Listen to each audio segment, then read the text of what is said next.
민주당 영입인재 이탄희 변호사님을 소개합니다. 판사들 뒷조사하는 파일들을 관리를 하고 있었고 그걸 이제 제가 관리하는 역할이었고요. 대한민국 최고의 브레인들이 뭔 추잡한 짓을 하고 있었다고요? 그래서 제가 한번 물어보고 싶어요. 양승태 전 대법원장을 비롯한 분들한테 도대체 무슨 생각을 했던 건지 너무 큰 배신감이 드는 거예요. 변호사님 화가 많은 분 아닌가요? 당선되면 가장 먼저 뭐 하고 싶으십니까? 저는 이미 약속을 했어요. 국민들 앞에서. 법관 탄핵이 필요하다. 근데 그 법관 탄핵은 제가 뭐 과거 청산을 위해서 하자 꼭 그런 거 아니에요. 미래를 위해서 필요한 일이라고 생각하고 있거든요. 구독, 좋아요는 사랑입니다.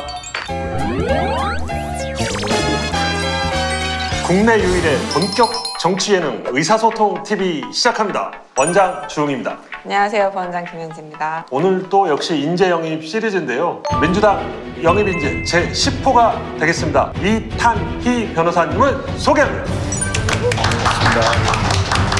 너무 유명한 분이라서 TV 보는 것 같은 느낌이에요. 우리 부원장이 이탄희 변호사님의 양력을 소개해드리겠습니다. 이탄희 변호사님은 78년생으로 올해 43세 서울 출생이시고요. 44회 사법고시를 통과한 연수원 34기입니다. 수원, 서울, 광주, 제주 지방법원을 거쳐서 법원행정처의 기획2심사관 심의관을 겸임하셨고요. 공익인권법재단 공감의 변호사입니다. 2019년에 담당하셨고 수임료를 받지 않으셨네요. 법무부 제2기 법무검찰개혁위원회 위원을 맡으셨습니다. 근데 제가 여기 기획 2심의관 이게 이력으로 들어가 있는데요. 네. 법적으로는 제가 한 2시간밖에 기획 2심의관 일을 안 했어요. 어떻게 그럴 수가 있죠? 그게 좀 사연이 있는데요. 그래서 발령을 받고 그 전에 이제 행정처 들어가서 뭐 인수인계 받고 이러는 과정에서 이런저런 사건이 있어서 네네. 사표를 내게 됐어요. 그래서 아마 제 생각에 역사상 가장 짧은 심의관 그러시네요. 2시간. 하지만 이 법원 행정처에 이렇게 발령 받으신 거는 좀 엘리트라고 제가 알고 있고. 학창 시절 어떠셨어요? 학창 시절이요. 네. 특별한 건 없었고요. 근데 저는 어울려 노는 거 되게 좋아했던 것 같아요. 아, 그래요? 제가 무슨 기억이 나냐면 풍납동이라고 혹시 알죠? 들어보셨어요? 네. 네, 거기 제가 초등학교를 거기서 살았는데 초등학교 때 네. 80년대 그때 물난리가 되게 크게 났었어요. 네. 여러 번. 제가 기억나는 게 하루는 이제 아파트에 살았는데 제가 4층에 살았거든요. 근데 물이 3층까지 찬 거예요. 네. 그게 한강 바로 옆이어가지고 뚝이 무너져서 물이 막 쏟아져 들어오는 바람에 1, 2, 3층에 살던 이제 친구들이 일단은 몸을 뉘을 데가 없으니까 저희 이제 4층, 5층에 올라가서 같이 이제 지냈어요. 한 일주일. 저는 그 물난리 났던 기억을 집에서 얘기를 하면 어른들은 굉장히 안 좋았던 기억으로 생각하시는데 저는 이렇게 어울려 놀면서 좁은 데서 누워서 같이 자고 식사하면서 이렇게 지냈던 그런 기억들이 있거든요. 그래서 이렇게 어울려 노는 걸 항상 좋아했던 것 같아요. 사람을 좋아하시는군요. 저는 사람 되게 좋아하는 편이에요. 어떤 계기로 법학을 선택하셨나요? 제가 별 꿈이 없었던 것 같아요.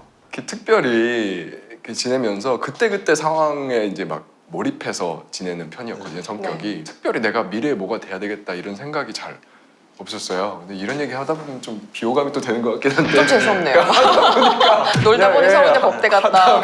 놀다 보니는 아니고 공부는 했는데 내 꿈이 뭐지? 뭐 내가 뭘 잘하지? 막 이런 고민을 많이 못했어요. 그래서 그냥 흘러서 그냥 가게 돼요. 네. 성적이 너무 좋으셨군요. 하다 보니까 근데 저희 시청자들이 이제 좀 익숙해지셨어요. 네네. 앞에 나오신 분 중에 네네. 산후 우울증 극복하려고 맞아. 사법고시 보신 분 계시고, 네네네. 그다음에 연수원에서 뭐 우연히 시험을 잘 봐서 김앤장에 가셨다는 분도 계시고 다 이해하실 겁니다. 네. 그러면 집안에 네. 법조인의 꿈을 심어주신 분이 계셨나요? 별이 그렇지도 않았던 것 같아요. 네. 어렸을 때는 제가 네. 수학을 좋아했어요. 아, 저희 아버지가 이제 그쪽으로 공부를 하셔가지고 어렸을 때 어디 가서 심부름 시켜서 잔돈 가져오면 잔돈 맞는지 이렇게 잘 맞춰보고 계산하는 법 가르쳐 주시고 어렸을 때 그랬거든요. 그래서 막 수학에 한번 막 빠졌다가 그거를 이제 벗어난 이후로는 특별히 저한테 이렇게 기대를 안 하시고 그냥 냅두신 것 같아요. 아, 그럼 아버님은 이제 이과 쪽을 원하셨겠네요? 그랬었죠. 네. 네, 어렸을 때는. 근데 어떻게 벗어나셨어요? 이게 내 길이 아니다 이렇게 생각하신 건가요? 못하겠더라고요. 그래서 혹시 수학 올림피아드 예, 초등학교 때는 안 나가보시죠? 진짜 뭐 나갔어. 이제 올림피아드라기보다 그냥 국내에서 하는 이제 경시대회. 네, 경시대 이런 거 있잖아요. 그런 것들 좀. 네. 그러니까 요약하면 경시대회도 좀 하고 친구들이랑 좀 놀고 하다가 서울 법대를 간 거죠. 아니 노는 거는 몰날릴 때만 놀았고 공부 반 노는 거 반 그러니까 박탈감 너무 심하니까 공부를 그렇게, 조금은 네, 하셨던 걸로. 하신 걸로 네. 해야죠. 그럼 법학은 그렇게 선택하셨고 판사는 왜 선택하셨나요? 판사는 조금 사연이 있는데요. 사실 판사가 저한테 어울린다는 생각 안 했어요, 처음엔. 제가 고시 공부를 하고 사법연수원에 갔을 때는 당연히 이제 변호사 하는 걸로 생각을 했었어요. 선배들 다 변호사 하고 있었거든요. 그래서 나가서 나도 무슨 변호사 할까 그런 생각을 하고 있던 차에 제 연수원 1년 차 때 이라크 파병 사태가 있었어요.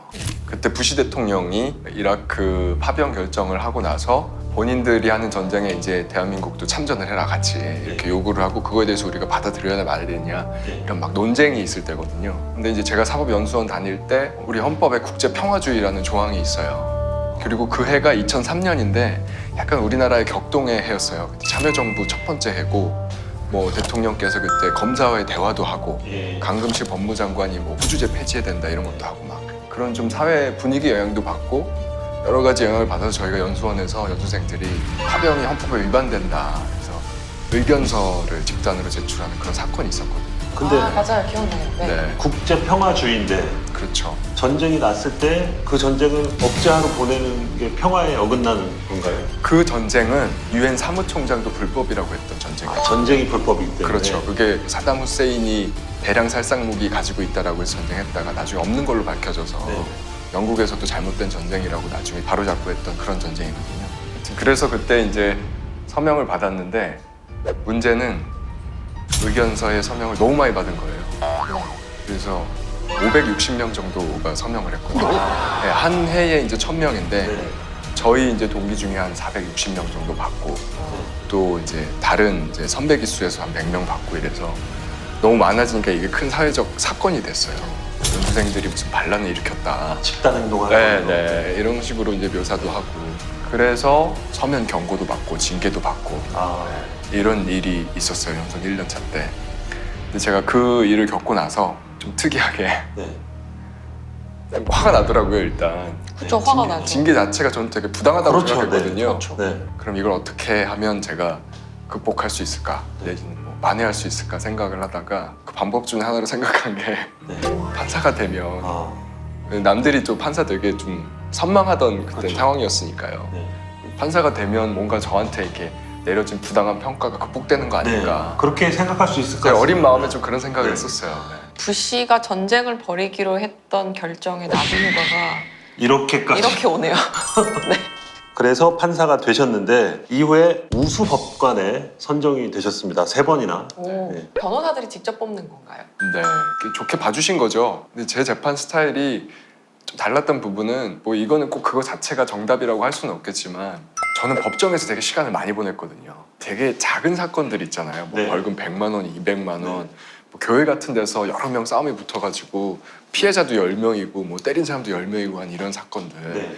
이런 거를 쉽게 처리하려고 하면 벌금 100만 원을 청구돼서 왔을 때 인정하시면 한 50만 원으로 해드리겠습니다. 이렇게 하면 끝낼 수 있거든요. 예. 근데 이상하게 저는 그런 사건들을 꼭 진실을 밝히고 싶기도 하고 뭔가 좀 이렇게 납득시켜주고 싶은 거예요.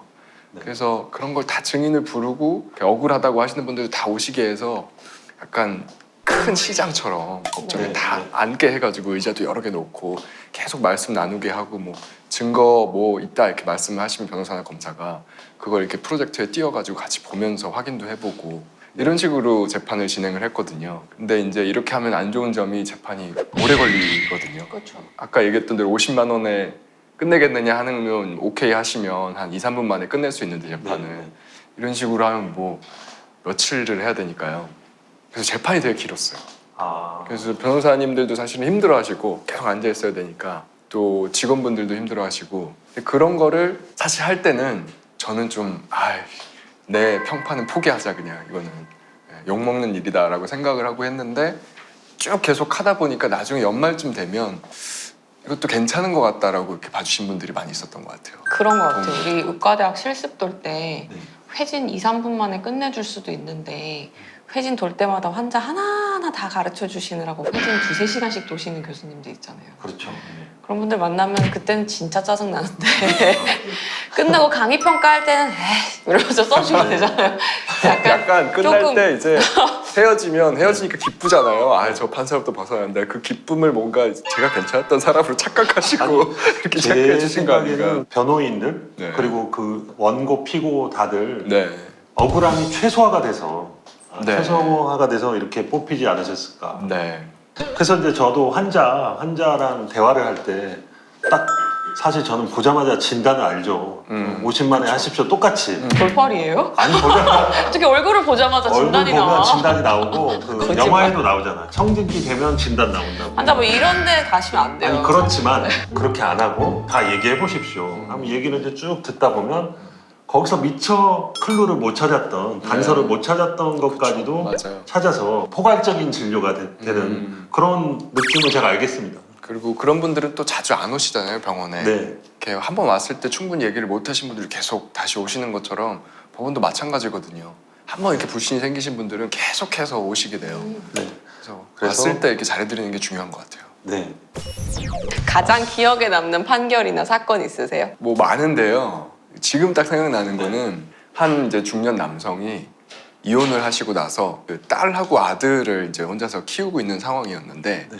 사건 내용은 이 중년 남성이 딸 아이를 아주 오랜 기간 동안에 학대했다는 거였어요. 몇 살? 학대가 시작된 거는 초등학교 후반 때였던 것 같고 이제 중학교 초반 때까지 쭉 네. 해서 뭐 폭행도 있고 뭐 폭언도 있고 뭐 내용이 많았는데 이제 딸 아이는 이제 그 이야기를 증언을 하고 그 아빠는 절대 그런 일 없다라고 하고 흔히 말하는 내용들이 많이 있잖아요. 이제 딸아이 엄마가 애를 데려가기 위해서 이제 시킨 일이다 뭐 네. 이런 말도 하고 그리고 또 그 둘째인 남자아이는 초등학생이었던 것 같은데 얘는 또 이제 누나가 거짓말하고 있다 이렇게 얘기하고 있는 막 복잡한 상황이었거든요. 네. 이 딸 아이가 아빠한테 들었다는 이제 폭언 내용 중에서 크게 네. 있었어요. 막 뭐 나가서 술집 여자나 대라.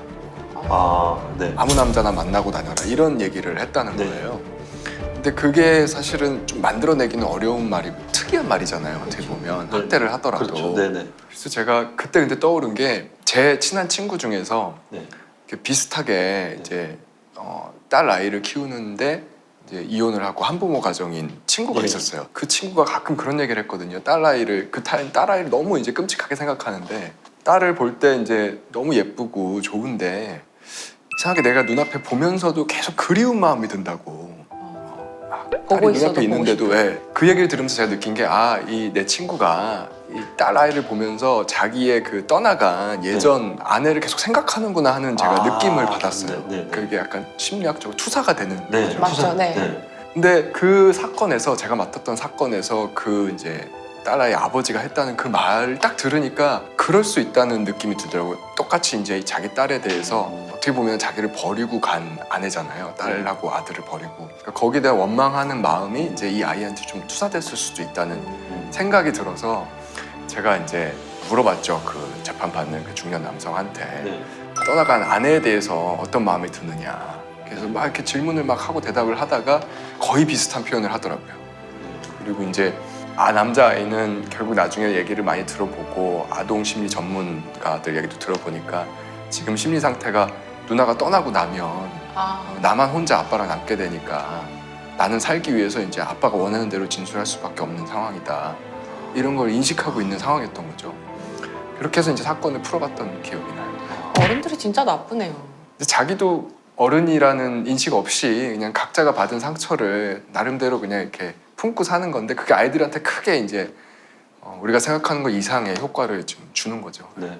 이게 처음에 아빠, 딸, 아들의 얘기가 다 달라서 이게 네. 거의 솔로몬의 재판 같은 상황이었는데 프로파일링을 하신 거네요. 그렇죠. 그리고 경험이 되게 도움이 많이 됐어요. 네. 제가 그 고등학교 친구와의 경험. 그래서 그때 제가 생각한 게 판사가 사회적 경험을 많이 갖는 게 되게 중요하겠다. 그리고 우리나라는 사실은 그런 제도가 아니거든요. 20대 때 이제 공부 잘하는 사람들 바로 판사 되는 그런 제도니까 대부분의 나라들은 그렇지 않은데 좀 바뀌어야 될 필요가 있겠다는 생각 그때 처음 했던 것 같아요. 하다 보니 또 이렇게 진지한 얘기가 됐네요. 그러네요. 네. 2시간 했던 법원 네. 행정처 기획심의관이 그래도 가장 선망받는 자리라고 하던데요. 이제 발령 받은 날로부터 실제 근무하는 날까지 시간이 좀 있잖아요. 네. 그래서 그 시간 동안에 이제 법원행정처에 가서 거기에 이제 윗 상사 될 사람들도 만나고 전임자도 만나서 인수인계도 받고 또 휴가 내고 가서 일도 같이 하기도 하고 이제 그런 시간이 있었어요. 그 시간 동안에 이제 여러 가지 사건들이 벌어졌던 거죠. 어떤 일이 있었나요? 그때 이제 종합을 하자면 법원행정처에서 이제 판사들 뒷조사하는 그 파일들을 관리를 하고 있었고 그걸 이제 제가 관리하는 역할이었고요. 그러니까 그걸 전혀 모르고 가셨는데 전혀 몰랐죠. 인계를 네. 받다 보니 그렇죠. 인수인계 받고 또 윗사람한테 얘기 듣고 하면서 앞으로 그거를 이런 알게 일을 해야 됐죠. 된다. 그렇죠. 예. 그러면 밑선에서는 네. 제 일도 잘하고 똘똘하다니까 데려와가지고 요런 일 시키자 이렇게 됐던 거네요. 그래서 제가 네. 한번 물어보고 싶어요. 한번 그때 인사를 했던 분들한테 양승태 전 대법원장을 비롯한 분들한테 네. 좀 무슨 생각을 했던 건지 안 물어보셨어요? 물어볼 기회가 없었죠. 그리고 그 다음부터는 사표 내고 바로 이게 사건이 뻥 터졌으니까. 제 생각은 네. 똑똑한 건 기본이고 우리 사람이라고 비밀도 잘 지키고 근데 우리- 그렇다고 하면 전 되게 기분 나쁠 것 같아요. 네. 과연 내가 어떻게 살아온 건가. 제가 볼 때는 네. 변호사님이 처음에 딱 보면 첫인상이 되게 순해 보이니까 아, 네. 그런 폭로 이런 거친 그러니까. 언행을 안 할 것 같아서 저는 그때는 막 그런 생각했어요. 나를 뭘로 보고 그리고 또 그런 걸 저한테 이제 좀 숨기고 싶어 할 수도 있잖아요. 근데 숨기는 게 없이 네가 이게 적극적으로 해야 될 일이고 더 나아가서 이제 어떤 일이 있었냐면 그때 이제 판사들이 설문조사하는 그런 작업이 있었거든요. 그게 네. 이제 일선 판사들 대상으로 현 제도에 대해서 불만이 없는지 이런 거 설문조사 할 수 있잖아요. 할수 네, 있죠. 네. 근데 그거를 이제 못하게 하기 위해서 그 설문조사하는 그룹에 대해서 뭐 와해시키겠다 해서 무슨 파일 보니까 무슨 로드맵까지 만들어서 1단계, 2단계, 3단계, 4단계 막 이런 게 있었어요. 그거를 만들어서 저한테 또 시켰어요. 가서 이렇게 얘기하라고. 대한민국 최고의 브레인들이 모여서 추잡한 짓을 하고 있었다고요. 그렇죠. 네. 그러면 이게 잘못된 일이다라는 걸 인지하고 사표를 낼 때까지 얼마나 걸렸나요? 이제 처음 제가 뒷조사 파일 이야기를 들은 날로부터는 이틀이 걸렸죠. 이틀이요? 이틀이요? 네. 그러니까 인수인계 과정에서 듣고 그 다음에 정식 발령이 나서 2시간 만에 네. 법원 행정처를 떠나시고 그때까지 판사를 몇 년 하셨어요? 제가 2009년에 판사 생활 시작했으니까요. 2017년 그러면 이제 9년째 되는 해였죠. 근데 물론 굉장히 잘못된 일이긴 한데 네. 9년간 해온 직업을 단 이틀 만에 그만둬야겠다라는 결심이 진짜 쉽지 않았을 것 같은데요. 그때는 되게 엄청난 감정적인 그 뭔가 분노라고 해야 될까 참담함이라고 할까 그런 에너지가 생겼었어요. 근데 지금 와서 생각해 보면 그게 단순히 나한테 어떻게 이런 일을 시키느냐 이런 거에서 오는 그냥 분노가 아니라 제가 느끼는 어떤 소속감이라고 하는 게 있었거든요. 네. 이게 젊고 양심적인 이런 어떤 판사들이 다수가 있다. 내가 생각하는 이상을 공유하고 있는 공동체가 있다라는 생각을 저는 항상 하고 있었던 것 같아요. 네. 저는 원래 제가 사람을 되게 좋아했고 어렸을 때부터 그런 좀 성향이 있어서 그랬는지 그게 있었는데 거기서 제가 이제 빠져나와서 거꾸로 이제 그 사람들을 공격하는 상황에 처하게 되는 거잖아요. 총을 거꾸로 드는 거죠. 그런 상황을 제가 못 견뎠던 것 같아요. 그거를 못 하겠다는 생각이 들었고 거기서 나오는 그런 감정적인 분노를 가지고 생각을 이제 해본 거죠. 내 이 감정이 올바른 것인가 아니면 이게 그냥 참고 누르고 해야 되는 일인가 그 생각을 해봤을 때 아무리 생각해도 이 지금 벌어지는 일이라고 하는 거는 판사 누구도 공개적으로 이야기할 수 없는 일이고 네. 내가 충분히 이거는 거부할 만한 명분이 된다 이제 그런 생각이 들어서 그때는 의외로 되게 빨리 할 수 있었어요. 네. 가족들은 만류 안 하셨어요? 그게 또 재밌는 부분인데 저희 아내도 되게 또 이렇게 혈기왕성한 친구여가지고 그냥 농사 짓고 살면 된다.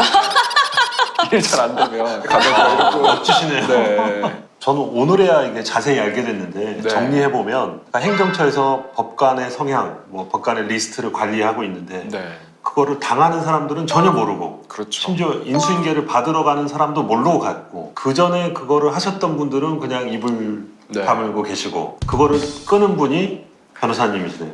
그렇죠. 근데 사실 또 따지고 보면 제가 한 것도 별게 없어요. 그냥 아니 뭐 그게 제일 중요한 엄청 거예요. 많죠. 그냥 이제 지금도 그렇지만 이제 사법농단의 폭로자 가끔 이렇게 나올 때가 있잖아요. 네. 뭐 아니면 뭐 내부 고발 뭐 이렇게 나오기도 하고. 근데 제가 가끔 약간 좀 이렇게 머쓱한 것이 사실 제가 폭로를 한 적이 없거든요.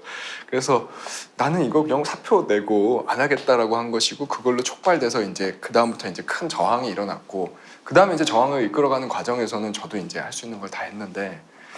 내가 이걸 폭로를 했다고 해야 되나 말했다고 해야 되나 막 이런 게 좀 애매하더라고요. 근데 범인들의 눈으로 보면 판사 내려놓는 것도 그렇지만 법원 행정처 출세 가도 네. 거기서 또 내려온다는 것도 그게 더 힘들 것 같아서. 근데 제가 그거는 좀 제 강점인 것 같아요. 네. 네. 버리는 건 좀 남들보다 조금 더. 그리고 이게 따지고 보면 엄청난 희생인 것처럼 이야기하기도 하는데 사실 희생도 아닌 게 그냥 하면 다시 변호사 하면 되거든요. 아까 농사 짓는다고 하셨잖아요. 이제 저희 안에 은근히 슬쩍. 농업 전문 변호사. 아, 그런 게 어딨어. 공익 변호사 활동을 하시면서 전관 예우를 거부하셨다. 지금 두 네. 번째 뵀습니다. 서병철 검사님 이후로. 네. 네. 근데 사실 그 소 검사장님은 정말로 큰 뜻을 가지고 거부하신 거고 네. 저는 이제 언젠가부터 인생이 꼬여가지고요.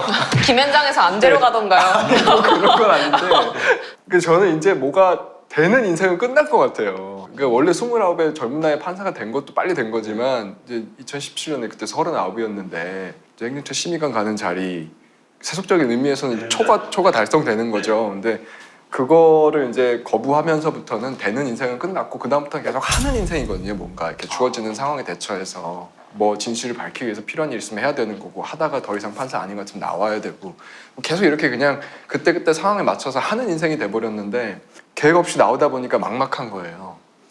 그래서 처음에는 당연히 저도 판사 하다가 이제 변호사 하던 선배들이 있으니까 네. 친한 선배들하고 이제 만나서 얘기하게 되고 소위 말하는 정관 변호사들 있는 사무실에 가봤어요. 네. 가서 이제 제 자리도 하나 이렇게 만들어 주셨더라고요. 아, 그래서 벌써? 이방 네가 써라. 네. 그래서 가서 이제 막 앉아보기도 하고 소파에 그러니까 막 뒤에서 따뜻한 햇살도 이렇게 내리쬐고 막 예. 좋긴 좋더라고요. 네, 네. 근데 한 몇 분 딱 앉아 있으니까 갑자기 되게 우울한 느낌이 아. 드는 거예요. 네. 이렇게 창밖에서 보면 이렇게 직원분들이 이제 전화 막 하시면서 네. 수입료 뭐 얼마다 막 서로 막 얘기하는 이런 것도 들리는 것 같고 수입료가 그런- 너무 적었던 거 아니에요?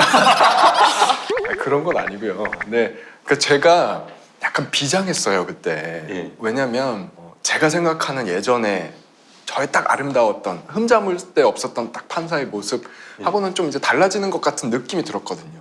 조금 뭐 서글프기도 하고 상실감도 들고 또 제가 판사직 좋아했었는데 여기서 이제 잘 정리해야 된다 나는 그런 마음으로 이제 좀 톡하게 먹고 나왔던 거기 때문에 좀 마음이 좀 비장했던 것 같아요. 근데 그 비장한 마음을 가지고 거기서 뭐 수입료 400만 원, 500만 원, 600만 원 이 얘기하기가 제가 생각하기엔 저를 너무 저 스스로가 저를 함부로 쓰는 것 같은 생각이 드는 거예요.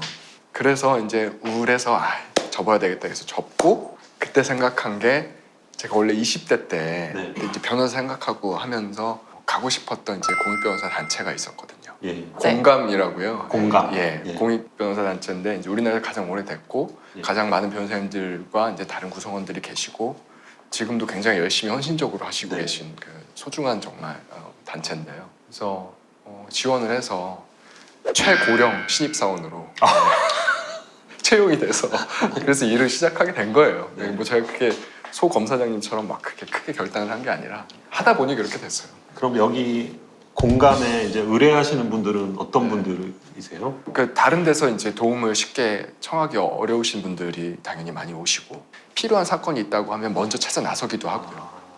저 그 변호사님 공감에서 일하실 때 인터뷰 네. 하신 거 봤어요. 아, 네. 진짜 쪽방에 네.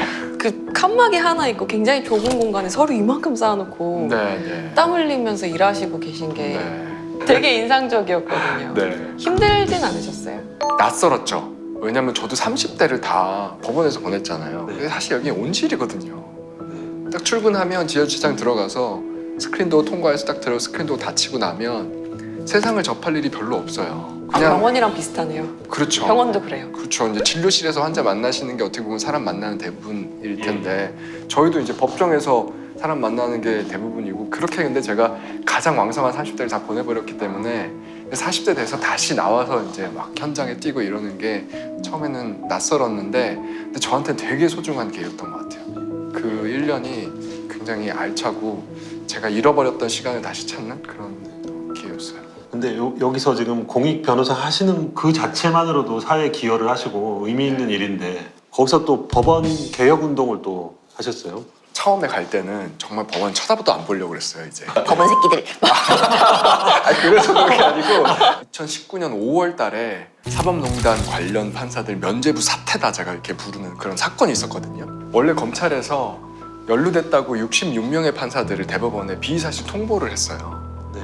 근데 대법원장께서 그중에 10명만 징계 청구를 하고 대부분의 판사들에 대해서는 이제 사실상 면죄부를 주는 그런 결정을 했거든요. 그 네. 결정을 하면서 앞으로 이 부분에 대해서는 더 이상 묻지 않겠다. 근데 그날 제가 오후에 그 뉴스를 접하고 너무 큰 배신감이 드는 거예요. 예.